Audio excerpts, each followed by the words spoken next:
अस्सलामुअलैकुम गाइस, उम्मीद करता हूँ कि आप सब खैरियत से होंगे। तो आज मैं आप लोगों को ये बताना चाहता हूँ कि थाईलैंड सेफ़ है या मलेशिया। तो मुल्क दोनों ही अच्छे हैं, ठीक है ना। मुल्क मलेशिया भी अच्छा है और मुल्क थाईलैंड भी अच्छा है। लेकिन थाईलैंड का ये फ़ायदा है कि आप लोग यहाँ पर आते हो, खुद से आ सकते हो। यहाँ पर वीज़े को वर्क परमिट में भी कन्वर्ट कर सकते हो और यहाँ पर अच्छी जॉब भी हासिल कर सकते हो। और मलेशिया में आप एजेंट के थ्रू जाते हो और वहाँ पे आपको वर्क परमिट जिस कंपनी का लेना पड़ता है उसी कंपनी में ही आपको काम करना पड़ता है। तो इस लिहाज से थाईलैंड अच्छा है। और दूसरा, मलेशिया में बहुत ज़्यादा फ्रॉड होता है, बहुत ही ज़्यादा अपना क्या कहते हैं वहाँ पे क्राइम है और बहुत ज़्यादा यानी कि लूट मार भी है, अपने वहाँ पे लूटते हैं। और लेकिन थाईलैंड में अगर आप खुद आते हो, यहाँ पे खुद काम ढूंढते हो तो ऐसा वैसा कोई मसला नहीं है। और यहाँ पे जो इनकम है वो भी तकरीबन मलेशिया से ज़्यादा नहीं तो मलेशिया जितनी ही है।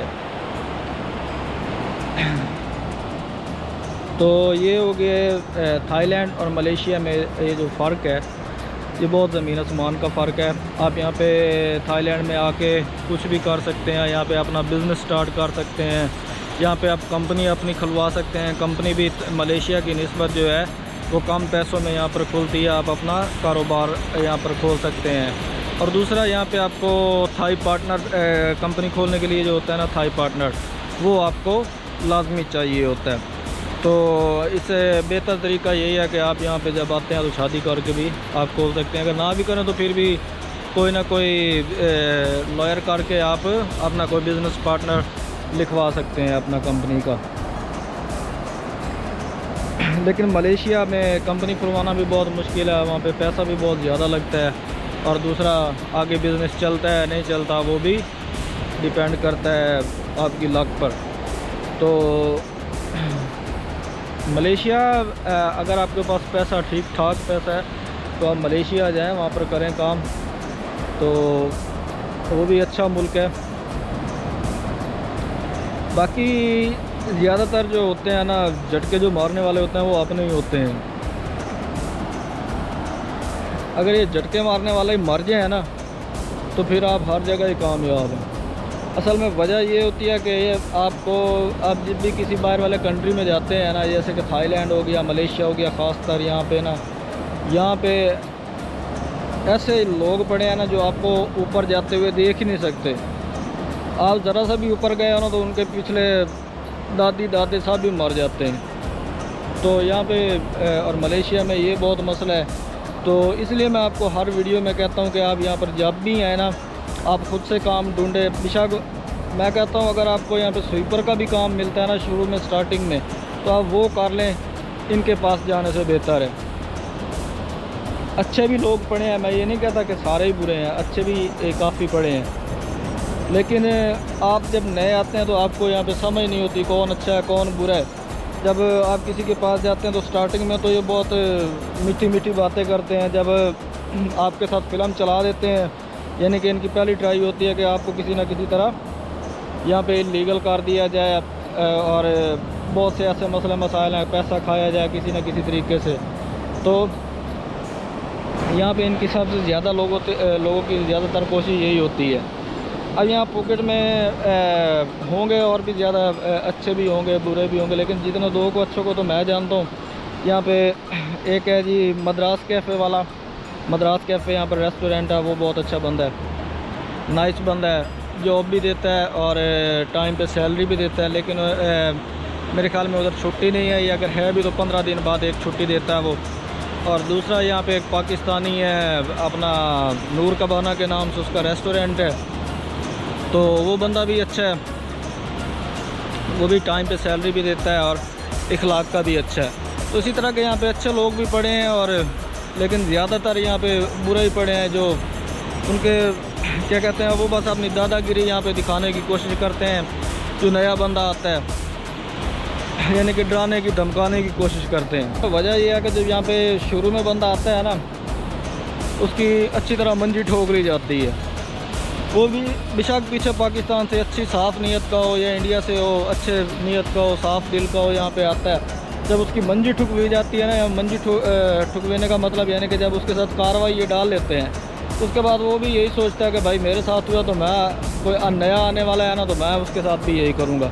क्योंकि उनको एक गलत यहाँ पे उनके साथ रवैया रखा जाता है, तो वो आगे भी आने वालों के साथ गलत रवैया रखते हैं।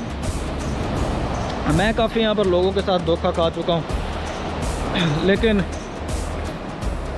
मुझे तो ऊपर वाले ने और ज़्यादा मजबूत किया। तो मैंने ये कभी नहीं सोचा कि मैं कभी किसी का बुरा चाहूँ, तो मेरे जैसे और भी यहाँ पे पड़े होंगे। मैंने आपको हमेशा साफ़ नीयत से सब कुछ सही सही बताया है। मैंने आपको कंपनीज़ भी यहाँ पे बताई हैं कहाँ पे आप आके काम ले सकते हो। तो ऐसा वैसा मसला नहीं है। ये मसला कोई सिर्फ यहाँ थाईलैंड में नहीं है, ये मसला हर मुल्क में है। जहाँ पे भी हमारे अपने पड़े हैं ना, बेशक पाकिस्तानी है या इंडियन है, इनका यही काम ही है। ये नए आने वाले बंदे को आसानी से ऊपर नहीं होने देते, इनकी फटती है।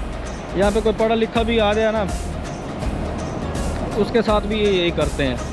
तो ये हर मुल्क का एक ये मसला है। हर मुल्क में ये हमारे अपने ही हैं जो हमें डंग मारने के लिए बैठे हैं। इनमें असल में बर्दाश्त है ही नहीं। ये हमारे ना मसला ये है कि हमारे खून में है। हम किसी को ऊपर जाते हुए देख ही नहीं सकते। धोखा होता है यहाँ पे। मैंने यहाँ पे तकरीबन 7-8 बंदों की नौकरी लगवाई थी, तो उन सब ने मेरे साथ फ्रॉड किया था। तो उसके बाद मैंने तो तौबा कर ली। मैंने कहा अब इस तरह काम नहीं करना, जिसकी वजह से भाई अपने आप को नुकसान हो। अब ये है कि मैं अपने काम से ही काम रखता हूँ, तो मैं यहाँ पर कामयाब हूँ। अगर मैं किसी की अगर मैं हेल्प करना चाहूँ, तो मैंने ये बस ये YouTube चैनल बना दी है। इसी के ऊपर ही मैं रियल इन्फॉर्मेशन देता हूँ, ताकि जो कोई भी है उसको पहले ही पता हो, वो यहाँ पे आके कामयाब हो ले, अगर उसकी लाख है तो। बाकी बुरा कोई भी किसी का नहीं कर सकता, अगर आपका यकीन ऊपर वाले पे है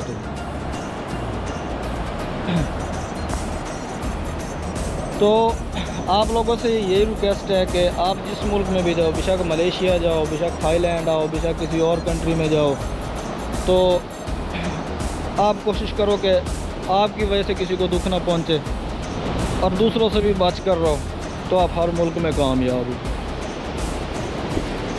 तो यही चीज़ें आपने बस ज़हन में रखनी है आते हुए।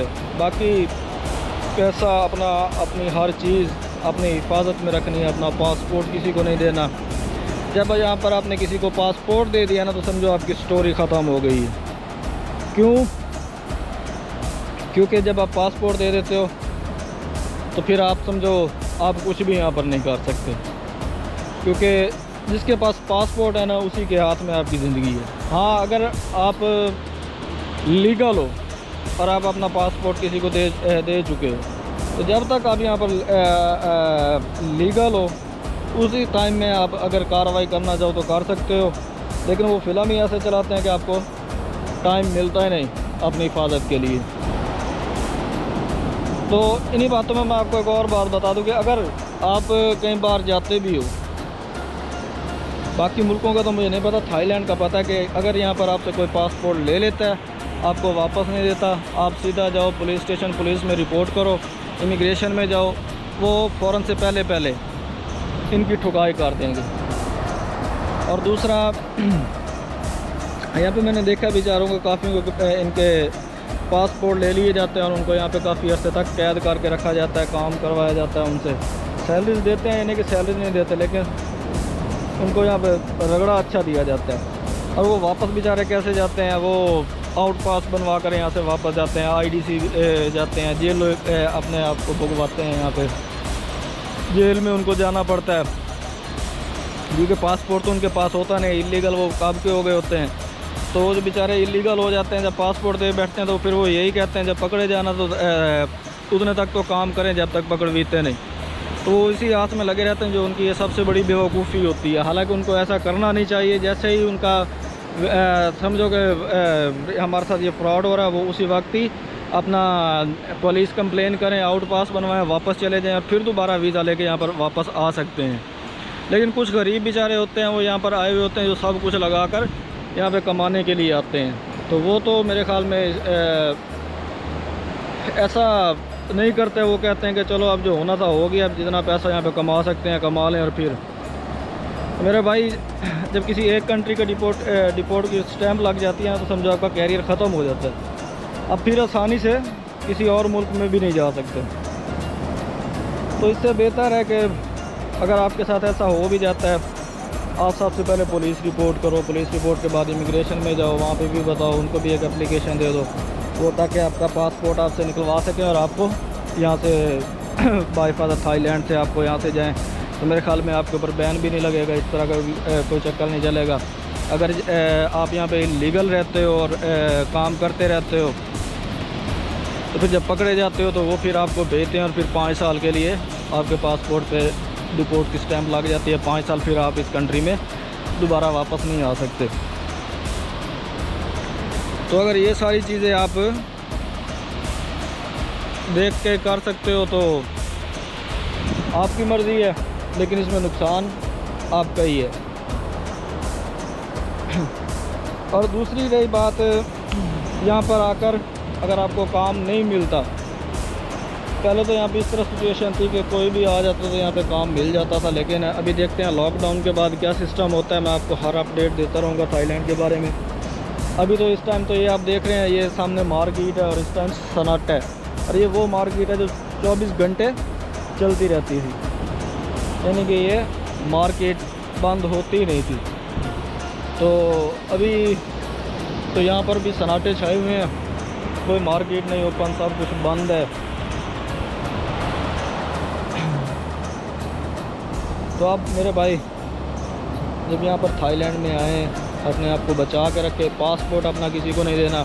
कोई कहता है ना भाई मैंने ये करवाना है, ये पासपोर्ट दे दो, ये कर दो, नहीं, किसी को भी कुछ नहीं देना। आपने अपना कोई अपना डॉक्यूमेंट्स तो आपने किसी को कोई देना भी नहीं। अपने पैसे, अपना डॉक्यूमेंट किसी के हाथ में नहीं देना। अगर आपने यहाँ पे आके वीज़ा लगवाना भी है, आपको वर्क परमिट चाहिए, आप थाई एजेंट पे एतबार कर लें, थाई एजेंट पे दे दें। हाँ, एक बैंकॉक में एक सुना है कि कोई इंडियन है वो लगवाता है वीज़े। मैंने तो नहीं लगवाया, लेकिन सुना है कि वो वीज़े लगवा देता है। प्रेम शुक्ला नाम है उसका। तो उससे काफ़ी बंदों ने लगवाए हैं वीज़े, लेकिन मेरा अपना ज़ाती तजर्बा नहीं है। लेकिन यहाँ पे काफ़ी कहते हैं कि वो बंदा ईमानदार है और वीज़े शीज़े लगवा कर देता है। हाँ जी, तो गाइस जाते जाते मैं आपसे यही कहना चाहता हूँ कि अभी जो भाई अपना वीज़ा नहीं लगवा सकते ना, तो उनको मैं एक बंदा बताता हूँ, वहाँ पे वो जाएं, वीज़ा अप्लाई करवा सकते हैं। वैसे तो बैठे और भी हैं, मर्ज़ी आपकी है, लेकिन वो मेरा आजमाया हुआ बंदा है। लेकिन जाना अपने भी हाथ पे है। उसका मैं टेलीफ़ोन नंबर मैं नीचे स्क्रीन पर शो कर दूँगा, उसका फ़ोन नंबर आप ले लेना, पहले उससे बात कर लेना, क्योंकि वो बंदा जहाँ तक मैंने देखा है ना, वो बंदा काफ़ी अच्छा है। फ़ारूक ट्रैवल के नाम से उसकी एजेंसी है, जंग सदर में अयूब चौक पर। तो आप उससे हेल्प ले सकते हैं। वो काफ़ी पढ़ा लिखा है, न्यूज़ एंकर भी है वो। और वो इस तरह 2 नंबरी मैंने उसके अंदर नहीं देखी। लेकिन मैं फिर आपको कहूँगा कि जाना अपने भी आप पर है। अगर आप उससे पहले सारी बात कर लें कि हम ये मसला है। लेकिन ये वो बंदे जाएँ, अगर किसी का वीज़ा खुद जाते हैं और वाइड हो जाता है तो उसके साथ आप लिंक करें, तो वो इंशाल्लाह आपकी मदद कर सकता है, वो आपकी मदद करेगा। तो वो बंदा भी काफ़ी मसरूफ़ होता है, अगर वो आपकी हेल्प कर दे तो वो भी आपकी लक है। क्योंकि उसके पास और भी काफ़ी ज़िम्मेदारियाँ। न्यूज़ एंकर है, वो चैनल पे काम करता है, तो उसने न्यूज़ का भी कवरेज करनी होती है। और अब पता नहीं वो काम करता है कि नहीं करता ट्रैवल एजेंसी का। तो मैं इसलिए आपको कह रहा हूँ कि पहले आप उससे रब्ता कर लेना, ताकि आपको अगर वो हाँ करे तो तब आप उसकी तरफ जाएं और वो आपकी हेल्प करेगा। तो इतना ही आज के लिए काफ़ी है। ओके, बाय बाय, अल्लाह हाफिज़, पाकिस्तान जिंदाबाद।